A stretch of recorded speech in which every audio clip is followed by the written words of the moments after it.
नमस्कार दोस्तों, आज जिस बारे में हम आपको जानकारी देने वाले हैं वो काफ़ी महत्वपूर्ण है। जब भी हम किसी से मोबाइल फ़ोन पे बात करते हैं तो ऐसा हमेशा होता है कि कभी आप उसकी रिकॉर्डिंग कर रहे होंगे या कभी सामने वाला रिकॉर्डिंग कर रहा होता है और कभी कभी दोनों ही रिकॉर्डिंग कर रहे होते हैं। उसके पीछे कोई ख़ास मकसद नहीं होता, लेकिन व्यक्ति अपनी सेफ्टी के लिए इस तरह की रिकॉर्डिंग करता है। हालांकि निजता के अधिकार के तहत ये कानून है कि जब तक सामने वाला अनुमति ना दे कॉल को रिकॉर्डिंग करने की, तब तक आप रिकॉर्डिंग नहीं कर सकते। लेकिन कई बार रिकॉर्डिंग होती भी है और ऐसे मामले कोर्ट भी पहुंचते हैं।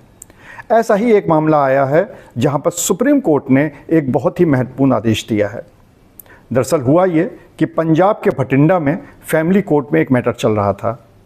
यहाँ पर पति ने अपनी पत्नी के ऊपर क्रूरता का आरोप लगाया था और इस आरोप को साबित करने के लिए पति ने पत्नी के साथ हुई मोबाइल कॉल रिकॉर्डिंग को कोर्ट में सबूत के तौर पर पेश करने की अनुमति मांगी। फैमिली कोर्ट ने इसकी अनुमति दे दी और इसके खिलाफ पत्नी चली गई हाई कोर्ट।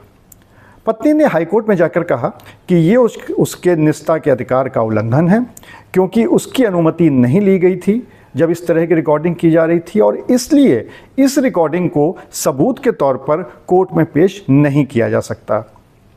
हाई कोर्ट ने पूरी बात को सुनने के बाद पत्नी के पक्ष में आदेश किया और ये आदेश दिया कि जो लोअर कोर्ट का फैमिली कोर्ट का जो ऑर्डर था, जिसमें ये कहा गया था कि इस रिकॉर्डिंग को सबूत के तौर पर पेश कर दिया जाए, उसको खारिज कर दिया। हाई कोर्ट के इस आदेश के खिलाफ पति चला गया सुप्रीम कोर्ट। सुप्रीम कोर्ट में जाकर पति ने कहा कि ये इसके निजता का अधिकार का उल्लंघन नहीं है, क्योंकि सबूत के तौर पर ये पेश करने वाली बात है और कोर्ट में इस तरह के सबूतों को पेश करने की इजाज़त मिलनी चाहिए।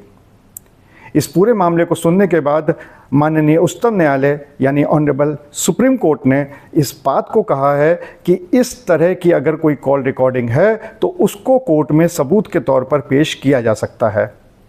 कोर्ट ने यह भी कहा कि जब पति और पत्नी के बीच में इतने ज़्यादा संबंध बिगड़ जाएं कि वहाँ पर कॉल रिकॉर्डिंग के जरिए एक दूसरे की बात को रिकॉर्ड करने की नौबत आए, तो फिर इस तरह के सबूत को कोर्ट में सबमिसेबल भी होना चाहिए और फिर उसको प्रेजेंट भी किया जा सकता है और इस सबूत को माना भी जाना चाहिए।